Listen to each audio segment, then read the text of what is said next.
Complex number start करते हैं।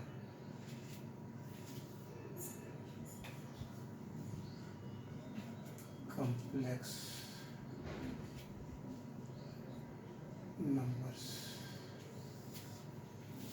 देखो भाई, कॉम्प्लेक्स नंबर जानने के पहले आपको जानना होगा कुछ बात, उसको समझ लीजिए जिससे आप समझिएगी सॉल्व।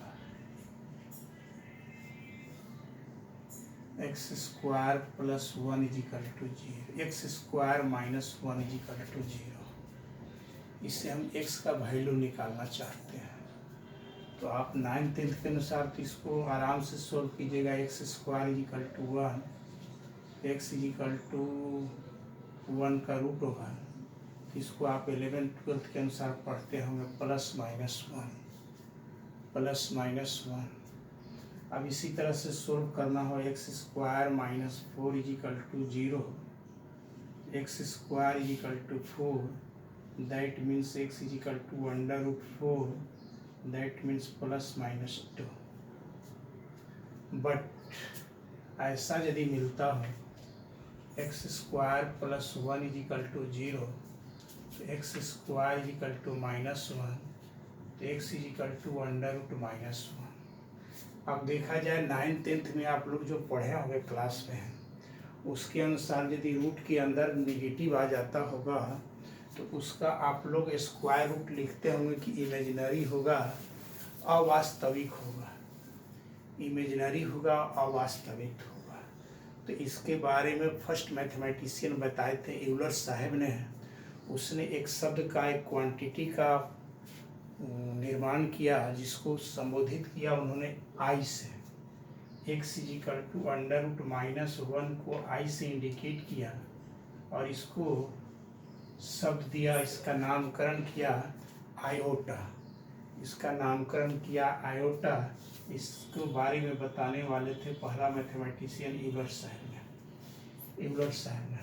तो आज से आपको ये दिमाग में रखना है कि अंडर रूट माइनस यदि वन है तो उसी का मीनिंग होता है आई, जिसको पढ़ते हैं आयोटा। उसको बताने वाले थे यूलर साहब, मैथमेटिशियन थे वे। तो इसी तरह से यदि ये चीज़ हो, x square plus four is equal to zero, x is equal to x square is equal to minus four, x is equal to under root minus four, x is equal to, इसको लिख सकते हो भाई minus one into four. तो minus one के तो हो जाएगा i, under root minus one है रूट के अंदर, तो इसका तो हो जाएगा ऊपर के अनुसार आई, और फोर को हो जाएगा टू, तो प्लस माइनस टू आई, क्योंकि रूट है तो प्लस माइनस टू आई हो गया। तो ये आपको समझ में आ गया होगा कि मीनिंग ऑफ आई क्या हो गया, आई ए हो गया। तो ये तो आई के शब्द के बारे में मैंने बता दिया कि अंडर रूट माइनस वन आई होता है। अब आई को हम लोग भिन्न भिन्न तरह से कैसे कैसे क्या एक्सप्रेशन करेंगे, इसके बारे में आइए इसको चर्चा करते हैं। तो इसको आप लोग 2 मिनट में लिख लेंगे, इसके बाद हम इसको 2 मिनट के बाद 1 मिनट के बाद बताते हैं। ठीक है, ऑफ कर दिया।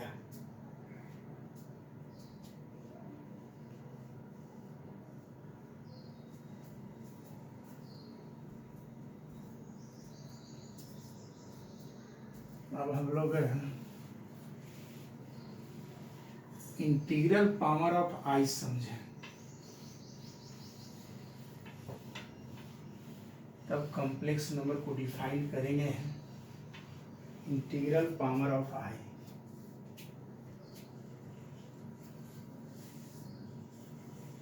इंटीग्रल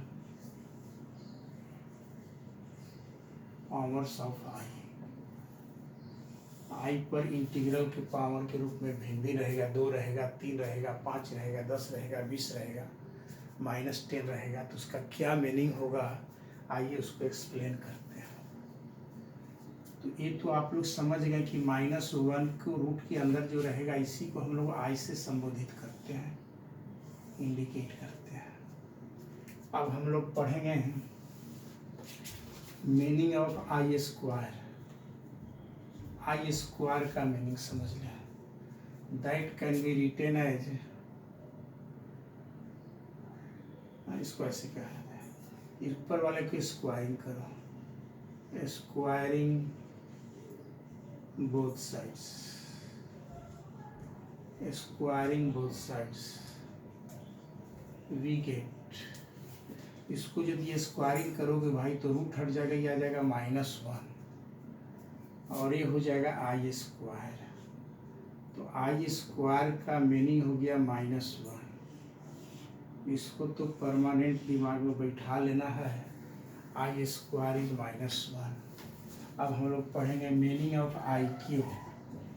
आई क्यू इसको आप लिख सकते हैं i square into i square is -1 into i that is -i। तो i cube i to the power cube is equal to -i, i to the power cube is equal to हो गया -i। उसी तरह से i4 का value यदि सीखना चाहते हैं तो i square into i square -1 into -1 that is +1। तो i4 i to the power 4 is equal to 1, i to the power 4 is equal to 1। तो आपको इतना चीज़ हो गया कि i square is equal to -1, i की का value -i and i to the power 4 is 1 and i to the power 4 is 1। अब आपको आई की पावर 5 रहेगा, 7 रहेगा, 6 रहेगा तो क्या होगा उसके बारे में समझें। I to the power 5 that can be written as i to the power 4 into i. देखो आई स्क्वायर आई भी इसको लिख सकते थे, लेकिन आई टू द पावर 4 इज 1 बहुत एक क्लियर वैल्यू मिला हुआ है। तो इस रूप में इसको यदि हम लोग चेंज करें तो 1 इंटू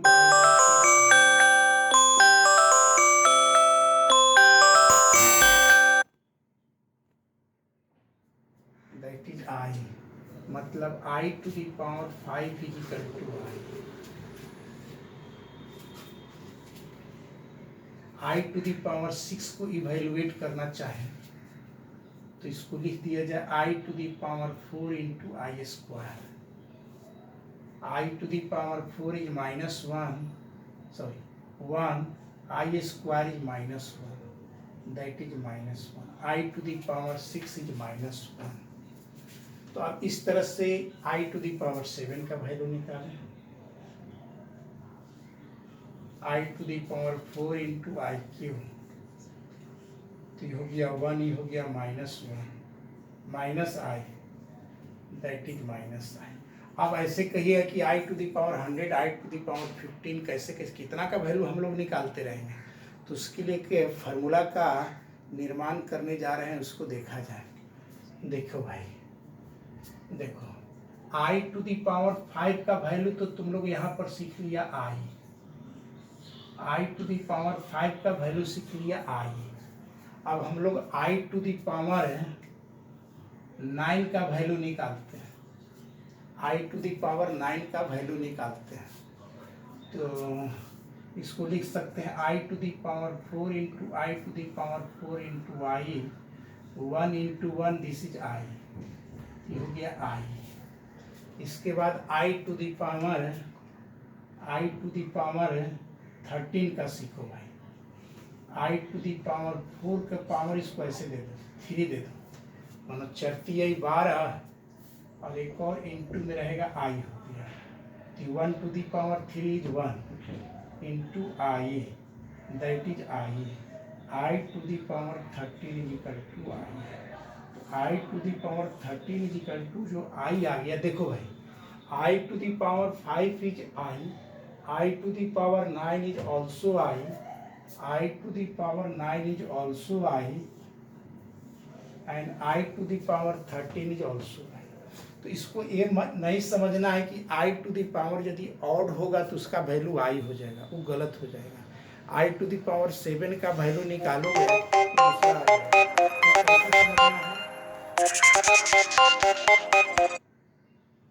ये कैसे समझना है, आई पर जो पावर जो दिखाई दे रहा है 4 के मल्टीपल से 1 ज़्यादा है। देखो इसको लिख सकते हो आई की पावर जो 5 है 4 into 1 plus 1, i to the power 9 जो है वह 4 के मल्टीपल से 1 ज़्यादा है, मतलब आई टू द पावर 4 का स्क्वायर इंटू 1, आई की पावर 1। फिर 13 जो है वह 4 के मल्टीपल से 1 ज़्यादा है। तो आपको ऐसे याद रखना है कि आई पर कभी भी पावर 4 के मल्टीपल से 4 के मल्टीपल से यदि 1 ज़्यादा होगा तो उसका मीनिंग होगा आई। इसको ऐसे याद कर लेना है, i to the power 4n plus 1 is equal to i where n is a, यहाँ एन जो है वह पॉजिटिव नेचुरल नंबर है या इंटीजर का पॉजिटिव इंटीजर है। कहने का मतलब हमको ये हो गया कि देखो भाई आई के पावर मान यहाँ एन के प्लस पर 25 बैठा देते हो तो 25 और 4 से मल्टीप्लाई करेंगे तो 100 प्लस 1 101 हो जाएगा। मतलब आई पर पावर 101 भी रहेगा तो उसका मीनिंग हो जाएगा आई। तो आई पर कभी भी पावर 4 के मल्टीपल से यदि 1 ज़्यादा होता है तो उसका डायरेक्ट वैल्यू याद कर लेना है आई। अब इसके बाद आई की पावर 4 के मल्टीपल से जैसे आई की पावर 7, 11, 10 रहेगा तो उसका क्या होगा उसके बारे में आगे बताने जा रहे हैं। तो आइए इधर से इसको साफ किया जाए।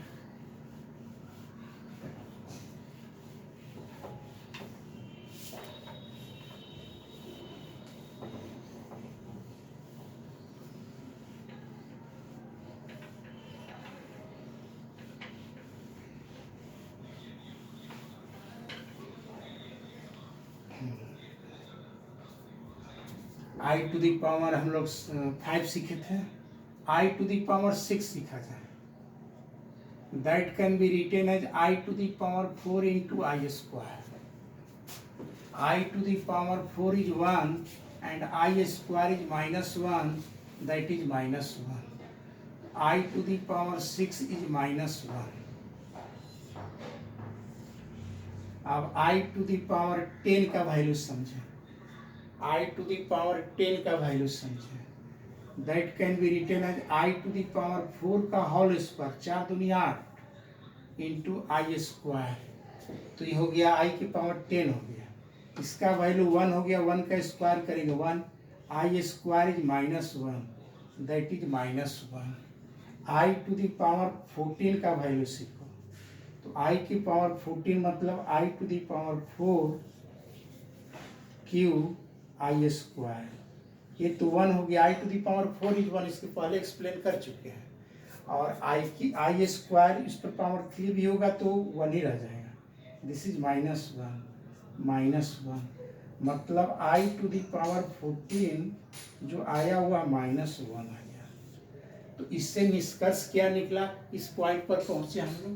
देखो भाई आई की पावर 16 हो या 10 हो या 14 हो, 4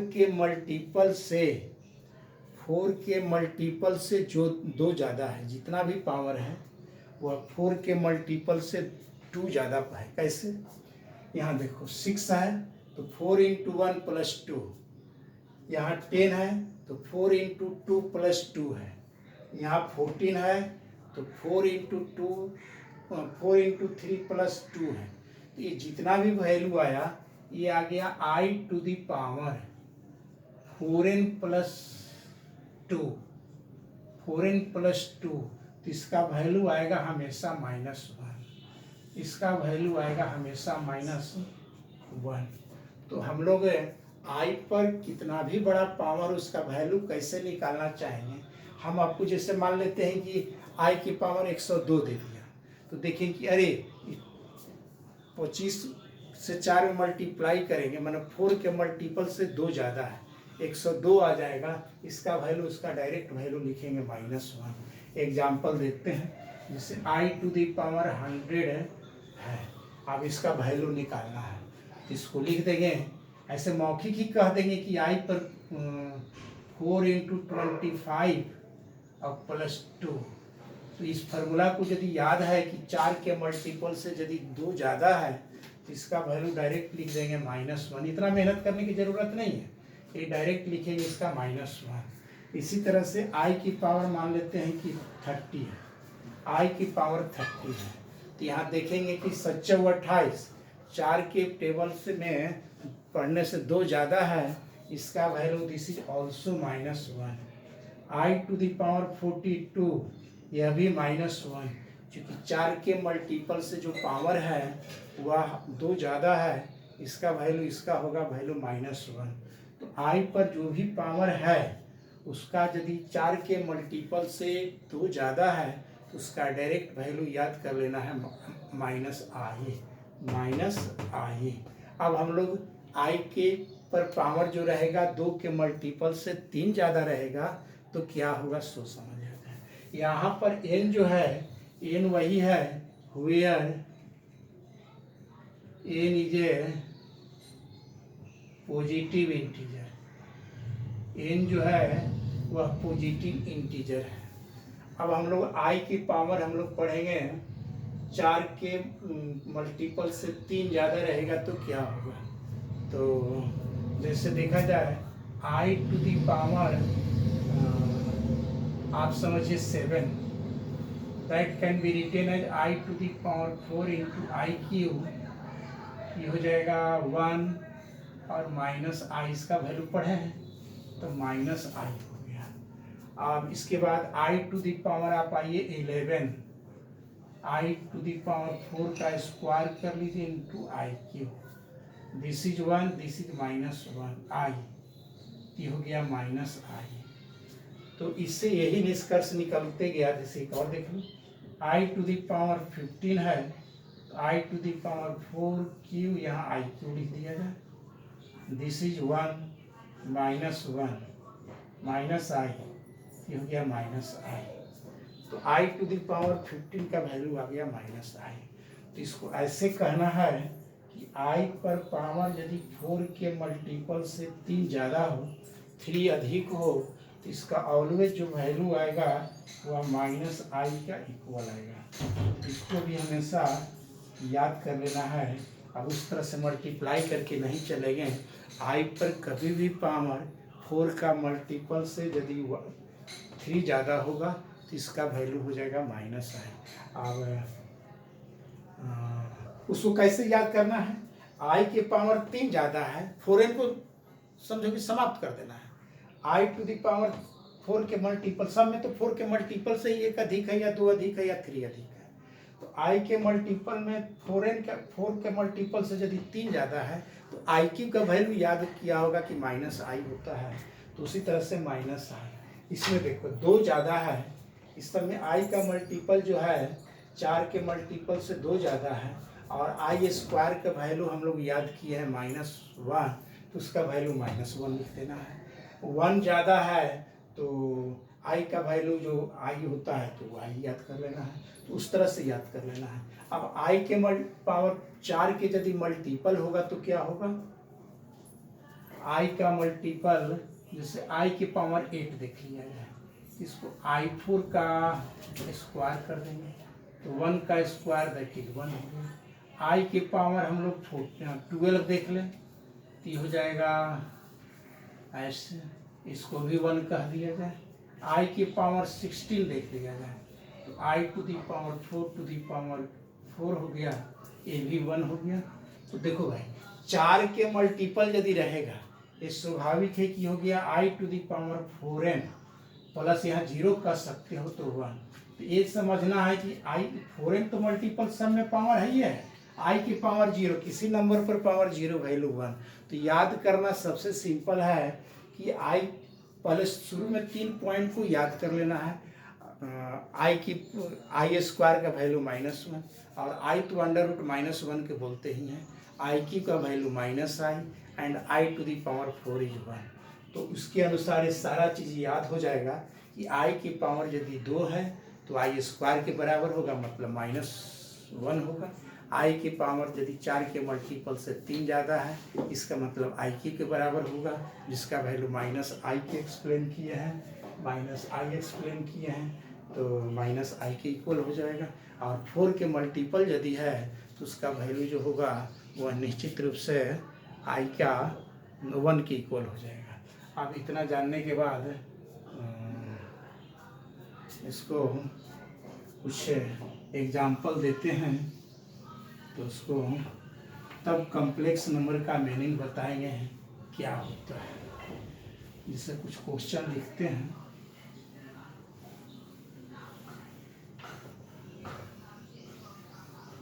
कुछ क्वेश्चन लिखते हैं। Example, I to the power 1000 to I to the power 28, I to the power -28, I to the power -30, I to the power 80। तो इतना पहले समझ लीजिए। देखो भाई, I to the power 100 जो है, 1000 जो है, वह 4 का मल्टीपल है। और मैंने एक्सप्लेन कर चुका हूँ कि I पर कभी भी पावर 4 के यदि मल्टीपल हो तो उसका वैल्यू 1 होगा, तो इसका वैल्यू हो गया 1। यहाँ 28 है I की पावर, तो 28 है, तो स्पष्ट है कि 4 का मल्टीपल है, इसका भी वैल्यू हो गया 1, इसका भी वैल्यू हो गया 1। अब यहाँ देखो जी नेगेटिव पावर है, क्या है पावर? नेगेटिव है। तो हमने तो नेगेटिव पावर के लिए चर्चा किया नहीं है, हम लोग n को तो पॉजिटिव इंटीजर की चर्चा किया है, तो इसको हम लोग पहले पॉजिटिव के रूप में बदलेंगे। ये थर्ड नंबर को लिखेंगे 1/i to the power 28, तो 1। अभी तो हो गया 28, 4 का मल्टीपल है तो 1 हो गया, that means 1/1 is equal to 1। उसी तरह से I to the power -30 है, तो इसको हम लोग क्या लिखेंगे? 1/i to the power this 1। ये तो हो गया I स्क्वायर के बराबर, ये हो गया I स्क्वायर के बराबर, चूँकि 4 के मल्टीपल से 2 अधिक है। और इसको कई ढंग से लिख सकते हो, जब नीचे छोटा पावर 4 के अंदर हो जाए तो इसको 1 को लिख दो, I4 लिख दो, I स्क्वायर, इससे ही कटेगा 2 बार में, I स्क्वायर हो गया, जिसका वैल्यू आप जान रहे हैं -1, जिसका वैल्यू जान रहे हैं -1। अब I टू दी पावर है तो समझ ही रहे हो 4 का मल्टीपल है तो डायरेक्ट हो गया 1। तो I पर कितना भी बड़ा पावर हो, अब I का वैल्यू निकालने में कोई दिक्कत नहीं होगा। फिर आगे हम एक कॉम्प्लेक्स नंबर की जब चर्चा करेंगे तो इस तरह के क्वेश्चन पढ़ाएंगे, 1 + i/1 - i। इसको और हम एक्सप्लेन कर देते हैं कि कॉम्प्लेक्स नंबर क्या है, कंजुगेट क्या है, सब एक्सप्लेन करते हैं। तो आगे हम यह करते हैं, तो आया जाए इसको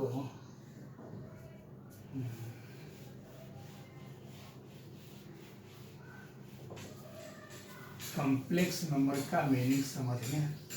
अभी तो आयोटा के बारे में, आई के बारे तक बता दिया। यहाँ लिखा जाए complex number, complex numbers, complex numbers. It is a form of a plus ib या x plus iy भी कर सकते हैं। It is a form of a plus ib where a and b are real numbers, and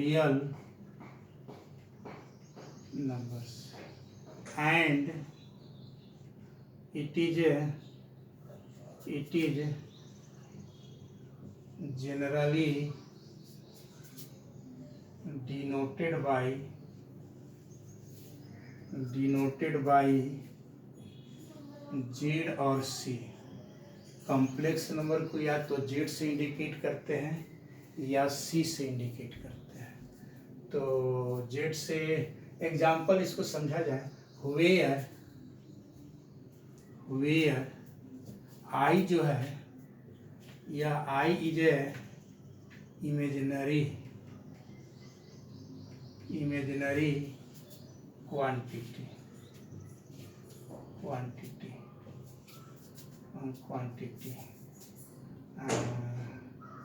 I is imaginary quantity and it is also read as iota। इसको हम लोग iota भी पढ़ा करते हैं, इसको हम लोग आयोटा भी पढ़ा करते हैं, इसको हम लोग आयोटा भी पढ़ा करते हैं।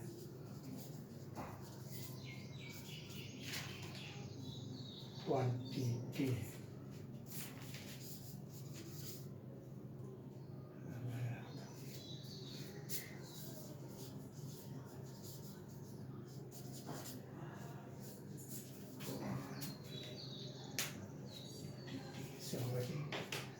क्वांटिटी।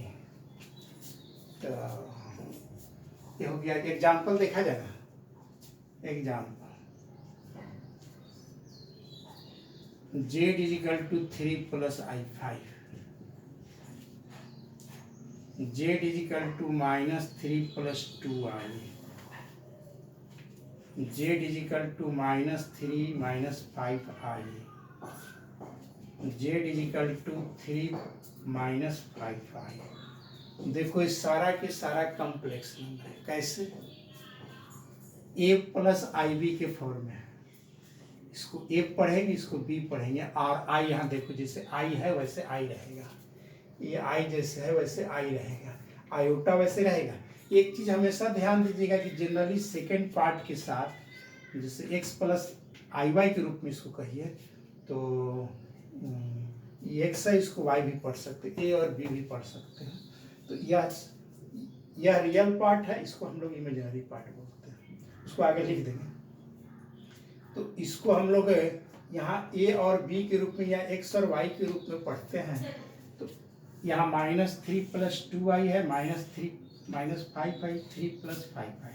इसको ऐसे समझा जाए, कम्प्लेक्स नंबर ये 3 तो रियल नंबर है, a के प्लेस पर 3 रियल नंबर, यहाँ लिखा हुआ है कि a and b are real numbers, a and b are real numbers.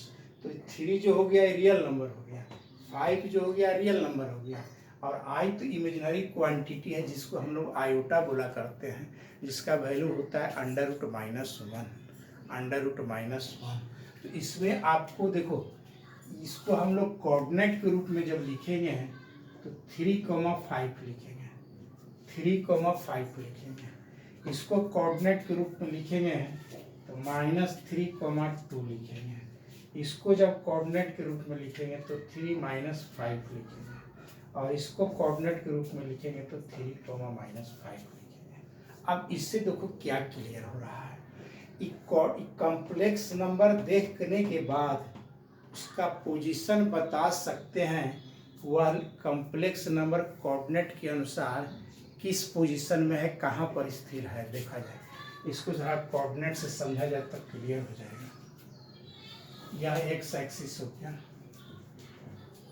यह वाई ट्रेस हो गया, जिसको हम लोग इसको ओरिजिन बोलेंगे, वाई एक्सिस और ओरिजिन हो गया। देखो भाई, ये जानता होगा कोऑर्डिनेट उसका कि इसमें एक्स और वाई बोथ आर पॉजिटिव, ए और बी दोनों पॉजिटिव होता है।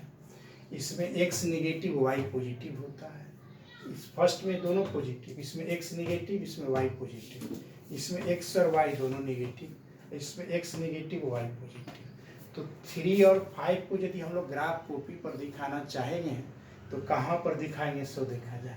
x इज इक्वल टू 3 मान लेते हैं कि यह 1 2 3 है, और यहाँ 5 y 5, तो 3 और 5 यहाँ पर पोजीशन दिखाएंगे, ये 3 और 5। मतलब एक कॉम्प्लेक्स नंबर देखने के बाद आप स्पष्ट हो जाइएगा कि जब भी है इसका पोजीशन जो है वह फर्स्ट क्वाड्रेंट में है। किसमें है? फर्स्ट क्वाड्रेंट में है। अब इसके बाद सेकंड के बारे में हम -3 प्लस 2y देखिए, x नेगेटिव है, y पॉजिटिव है, तो x नेगेटिव -3 यहाँ पर सपोज कीजिए कि है, y2 यहाँ पर होगा, तो यहाँ पर इसका पोजीशन जो है वह -3,2, इसका पोजीशन यहाँ पर होगा। इसके बाद इसमें दोनों का दोनों नेगेटिव है, x -3 y -5, मतलब ये थर्ड कोऑर्डिनेट में लाई करेगा, ये जब भी लाई करेगा तो थर्ड कोऑर्डिनेट में होगा। और 3 - 5, x पॉजिटिव 3 y - 5, 3 - 5। तो किसी कम्प्लेक्स नंबर का पोजीशन कहाँ पर है इसको आप ग्राफ देख करके समझ सकते हैं। अच्छा, तो इसमें एक चीज़ और देख लिया जाए।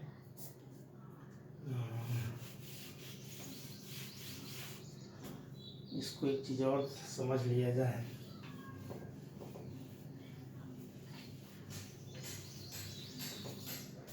जेड इजिकल टू जो लिखे हैं यहाँ, ये जो z is equal to complex number जो है ए प्लस आई बी कही या एक्स प्लस आई वाई भी कर सकते हैं। इसको कोऑर्डिनेट के रूप में लिखेंगे तो ए कोमा बी लिखेंगे। और ए को हम लोग बोलते हैं where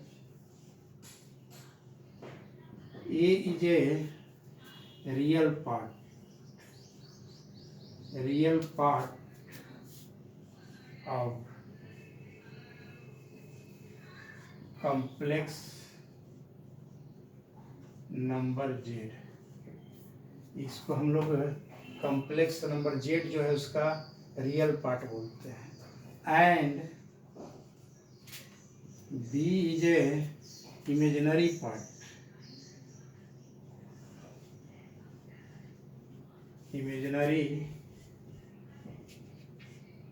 part, of complex number z, complex number z.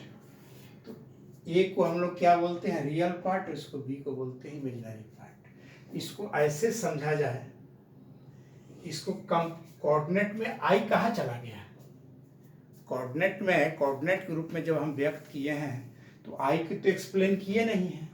तो जब कॉम्प्लेक्स नंबर पढ़ रहे हैं तो इसको एक दिमाग में रखना होगा, उसमें एक आई तो जरूर है। इसको ऐसे समझा जाए, गांव घर की लैंग्वेज में एक भूत की कहानी लोग गांव घर में होता है, भूत की कहानी समझा जाए। क्या है भूत की कहानी? मान लेते हैं कि मोटरसाइकिल से राम और श्याम, ये दोनों तो रियल है, राम रियल है और श्याम रियल है। श्याम को भूत पकड़ लिया है, दोनों मोटरसाइकिल से जा रहा है। तो जनरल आदमी जब देखेगा तो उसको क्या बोलेगा कि राम जा रहा है और श्याम जा रहा है, उसमें आई आयोटा दिखाई नहीं देगा। तो उसी को हम लोग कोऑर्डिनेट के रूप में जब लिखेंगे तो केवल ए कोमा बी लिखेंगे। इस चीज़ को हमेशा ध्यान देना है कि z is equal to a plus i b है। ए को हम लोग रियल पार्ट बोलते हैं, बी को इमेजिनरी पार्ट। बी को इसलिए इमेजिनरी पार्ट बोल रहे हैं कि